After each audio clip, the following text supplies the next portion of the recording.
Welcome back to Susie's Cozy Corner. I am going to talk about, I bought a book nook and now what do I do? Because I see this quite a bit on some Facebook groups that I belong to, and I was right there with you all. About a year and a half ago I started. In January of 2024 I decided that I wanted to do a craft that I could see visual progress with. I've tried sewing, I've tried, which was an abysmal failure. I sold my sewing machine after taking some classes and just decided, unfortunately, I'm not that talented. Perhaps if I started younger, I would have been better. I used to do count and cross stitch, and I've also done crocheting. Limited success at both of those. Let's just leave it at that. But I do like to do crafts, and so I saw a book nook on Facebook. I think it was like one of those advertisements. I'm not quite sure why it popped up or how it popped up, but I'm glad it did. I ordered 2 kits off of Amazon. They were both cute fun, and one was the Magic Pharmacist and one was the Detective Agency.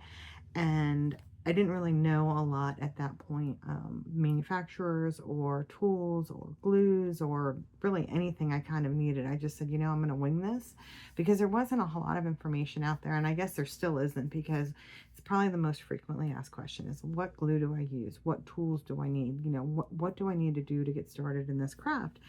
And as any craft or hobby is, it can be as expensive or as least expensive as you want it to be. And I've kind of taken the more least expensive route, having spent quite a lot of money in the past and making the mistake of things like purchasing a sewing machine before I knew that I couldn't really sew.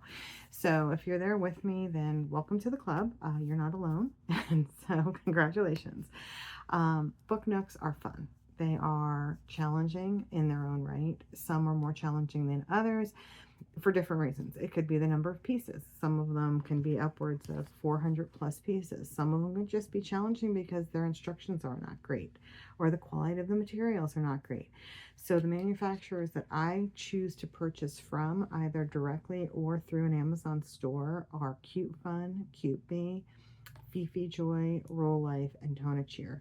They and Robotime and Roll Life, I think, are somehow affiliated, but those are the kits that I buy. They tend to be high quality.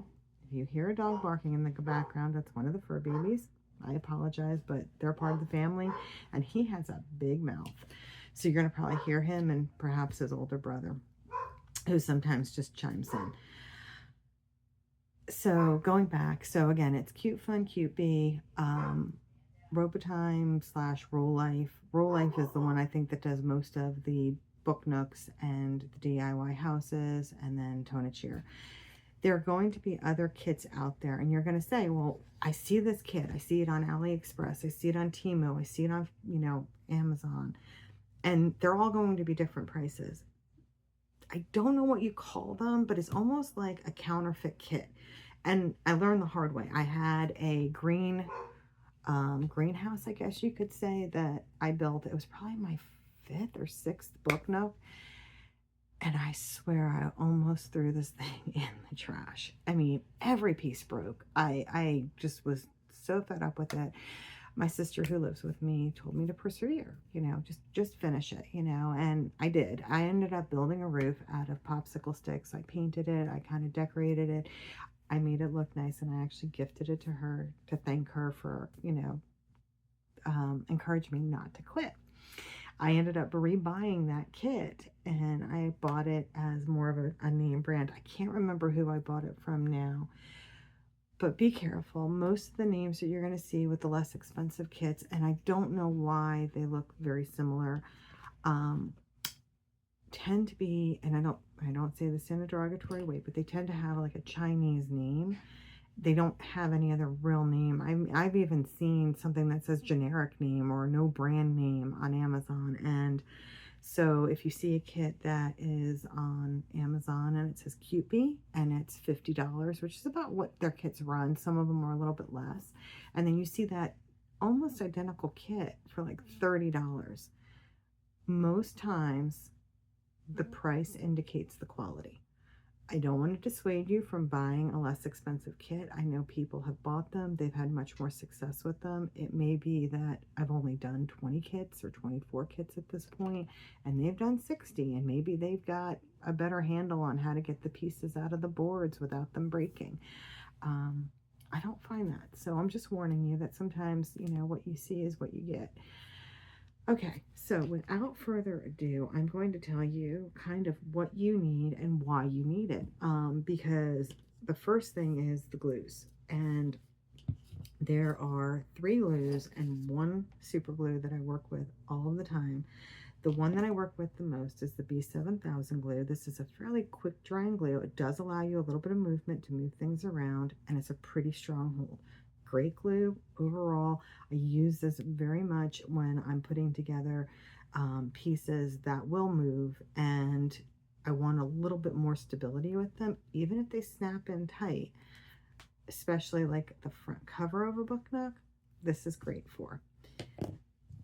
Then the Beacon 3-in-1 glue, also great. It dries quickly. It's a strong hold. It dries a little less quickly than the B7000 glue. The drawback to this is strings.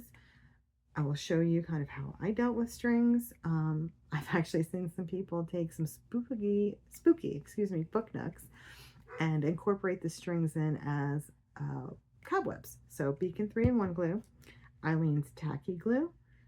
This dries pretty slowly, but this is great for fabrics. It's great for paper. It has a pretty strong hold on it. It's an overall great craft glue. For beginners, this is a really good glue. Just know you can't rush the drying time on that. And then the crazy glue, the super glue, the kind of the original gel is what I use. And every once in a while, I'll use a brush on glue as well, but I tend to use this glue only. I stay away from the Gorilla Glue. I call it Donkey Kong glue. It's way too strong for these kits. You don't need something that strong, I have found. You need some good tweezers. This comes in a pack of 3. There's an angled sharp pointed one, a straight sharp pointed one, and then this is a straight kind of rounded one, and they all work really well. A pair of needle nose pliers, a pair of clippers, and some nail files or emery boards. When you pop things out of the boards, they sometimes have a spur where the laser cutter, you pop it out. It usually has like a little piece of wood that's holding it to the board. Well, when you pop those out, every once in a while, there's like a little bit of a burr. It's not real smooth, and you sometimes want to sand those. It's also good if a piece is a little too tight to get into a spot. I will sand it a little bit at a time, and then I'll usually put just a little dot of glue. I also have a Fiskars, apologies if I'm pronouncing that incorrectly, self-cutting board. Or self-healing, not self-cutting. It's not trying to harm itself, don't worry. Board. And I just recently got that, and I can't live without it. On a side note, I ruined my dining room table. I think it was like the 3rd kit in, and I had gotten a small cutting board, like a small mat from the $1.25 store. And I went to bed, because I normally do these kits at night. Right before I go to sleep, I try to use them as a stress reliever, and I didn't realize that the super glue was not capped. And the next day I got up and it hadn't fallen onto the mat. Fallen onto my 1950s dining room table. It's a spot about that big, and it essentially just ate through the veneer. So we now keep it covered with a tablecloth and/or runner. You wouldn't know it, thankfully, but I know it. And had I purchased a decent sized mat, I wouldn't be looking for furniture refinishers right now. So that's something that I learned. So with all of that being said, you can start this out, this whole hobby, for about $100, including your very first kit.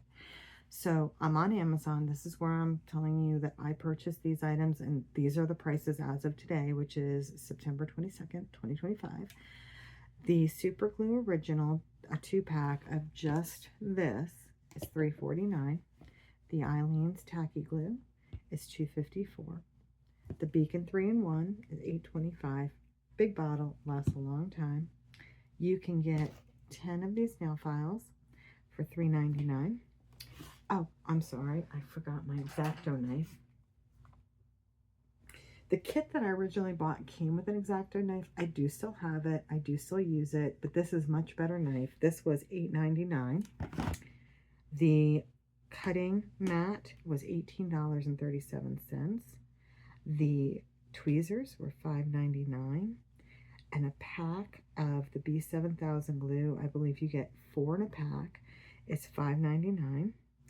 And then the Magic Pharmacist Book Nook that I was telling you about was $39.99. And so this is what the Magic Pharmacist looks like. This is the side, and it's almost identical on both sides. The one thing I did not like about this one was that the light is on the inside. So I'm constantly having to slide this open. So there's fingerprints on it. But hopefully you all can kind of see what it looks like on the inside. And you can see the mirror kind of got messed up. Again, this was my very first book nook. It actually worked because it is a little spooky, so it kind of looks like it's a haunted mirror. But that's because of the glue. I put a little too much glue along the sides. And then in the very top, you will see this cauldron. That cauldron is not original to the kit. I ended up buying a cauldron on Etsy because the pieces that came with this, I later learned everyone struggled with. And the trick to getting those cauldron pieces to bend their wood, even though they were perforated, is actually to soak them for about an hour. I read it somewhere, and then they bend with no problem and you're able to put them on. So I got an Etsy cauldron with some tiny little spiders, and that's just simply cotton balls that I dyed with magic marker blue or purple. I can't remember which now, or maybe a combination thereof. But that was my very first kit. And so that is the Magic Pharmacist. I will say that this was probably not a great beginner kit to do, only because there were a lot of pieces. The cauldron was challenging, and there were several lights.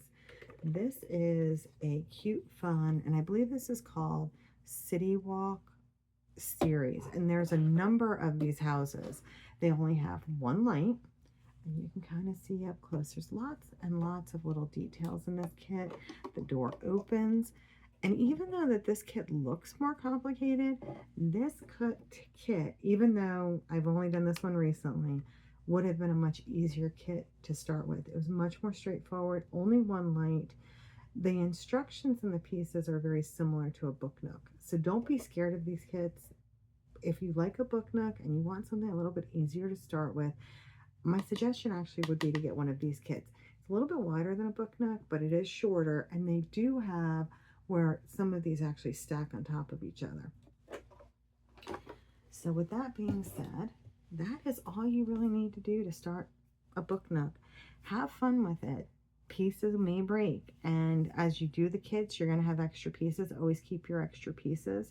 The only other thing I would say, and I've got to find it, and there it is a garbage can. I got this one, I think, at Walmart for like $3. It's just a small little garbage can. But I keep it next to my work table, and I only put my kit pieces in there. I have been known, because I do this late at night, to inadvertently throw something away. Something may fall in there, or I may even take some of the wood from a board and fabricate a piece that I need that may have broken. So always keep your extra pieces. That's key, because you're going to want to start to personalize other book nooks, and you're going to maybe have an extra magnifying glass from the detective agency and you don't need it, and then you do a different kit and you say, you know what, this library, it's missing a magnifying glass, and now you have one. So have fun. Hopefully this helped you, and I hope that you have a great time building your first kit, whichever one you choose, either a book nook or a DIY mini house. And as always, I wish each of you enough. Thank you.